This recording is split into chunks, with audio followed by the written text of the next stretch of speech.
Lo mgaqo-nkqubo omtsha weelwimi ujolise ekuphuculeni iilwimi ezahlukeneyo. IsiNgesi, Afrikaans nesiXhosa iza kuba ziilwimi ezisemthethweni zokufundisa nokuthetha kuledyunivesiti.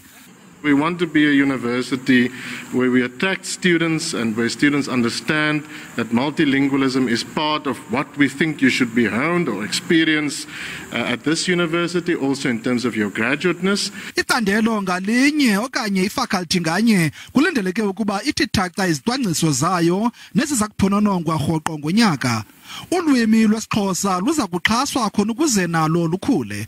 Given the context that we are in, we'll most probably ask for a much higher offering versus isiXhosa, and as things progress and as isiXhosa develops, also in terms of its academicness, its academic abilities, that will be integrated more and more also in supporting the learning and teaching material around the in-class setting. Ukanti abafundi bawothulele umnqwazi lo mgaqo-nkqubo omtsha.